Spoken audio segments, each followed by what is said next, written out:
તારીખ 3/1/2025ના રોજ Chotila police station વિસ્તારમાં પીપરાણી ગામે એક બનાવ બનેલો હતો. આ બનાવમાં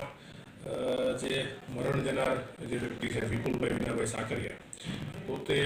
પોતાના ટ્રેક્ટર ઉપર જતા હતા અને સામેથી સામાવાળા જે ભાવાભાઈ બીજલભાઈ સાકરિયા જે છે એ સામેની બાજુથી આવતા એમના વચ્ચે બોલાચાલી જે છે થયેલી હતી અને એમના આધારે વધારે માથાકૂટ થતાં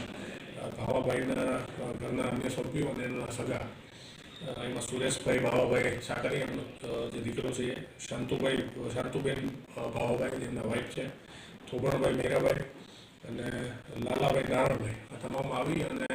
જે વિપુલભાઈ વિનાભાઈ છે એમને મારી પકડી રાખી અને તલવારનો અલગ અલગ ઘા મારી ઈજા પહોંચાડી અને એમનું જે છે હોસ્પિટલે જ્યારે એમને લાવવામાં આવ્યા તો ડૉક્ટર દ્વારા એમને મૃત જાહેર કરેલા છે. આ સમગ્ર બનાવ પાછળ ફરિયાદી હરેશભાઈ વિનાભાઈના કહેવા મુજબ 2015માં જે છે આ મરણ જનાર વિપુલભાઈ વિનાભાઈ જે છે એ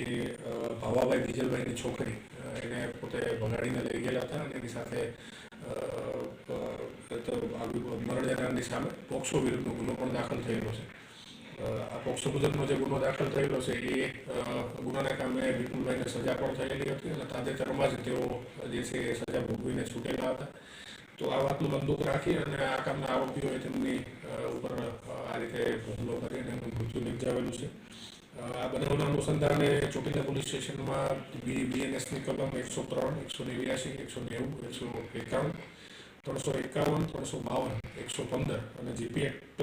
135 મુજબનો જે છે એ ગુનો દાખલ કરવામાં આવેલો છે. બનાવની જાણ થતાં તાત્કાલિક જ અલગ અલગ ટીમો બનાવી અને જે પણ આરોપીઓ છે એ તમામ 5 આરોપીઓની ચોટીલા પોલીસ દ્વારા ધરપકડ કરવામાં આવેલી છે અને હાલ 5 જે આરોપી છે એ પોલીસ તપાસ હેઠળ છે અને એમની રિમાન્ડ ચાલુ છે.